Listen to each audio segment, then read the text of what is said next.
Alright, so this is an interesting position from a game played in Berlin in 1852 between Adolf Anderssen playing white and black is Jean de Frenze. Adolf Anderssen at the time was probably the best player in the world, and he finishes off this game very nicely. It's a very pretty position. So the first move he plays here, just getting one more piece involved in the attack on black's king, is the rook over to d1. This is particularly pretty because he's going to end up having every piece involved in the attack except for this knight, because he's going to sacrifice that.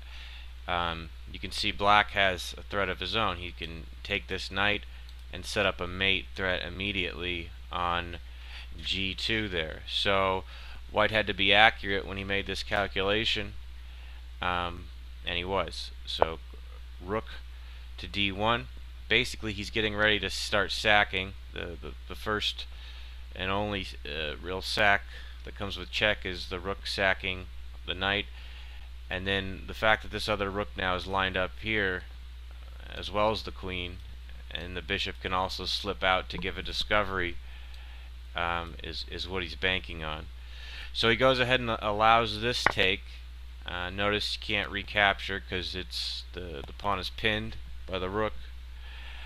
So he's also setting up this mate in one. So now white needs to be accurate, and so he goes ahead and sacks the rook.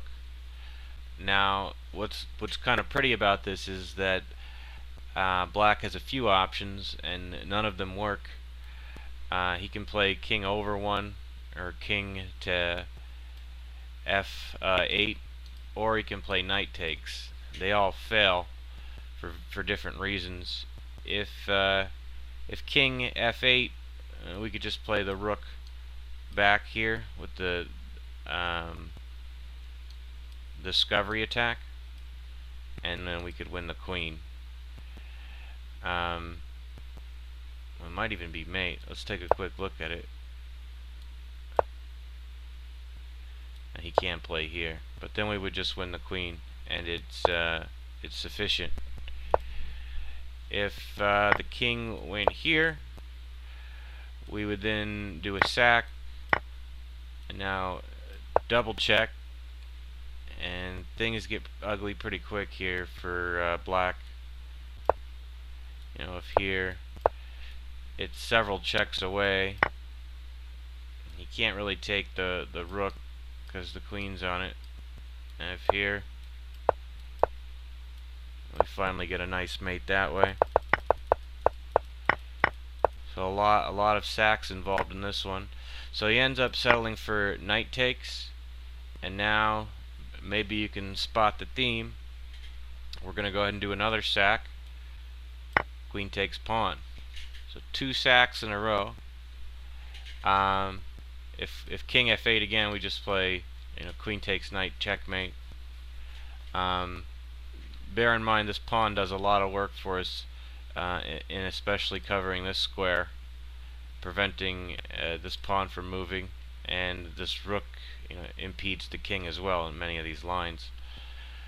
So he has to take it, and now an instructive move.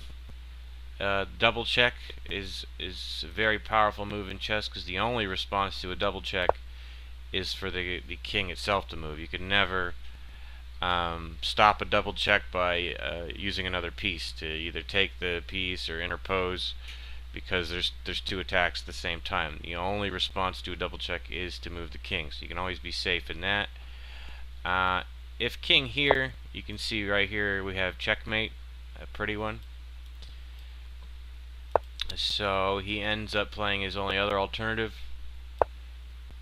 and maybe now you can spot the mate in two.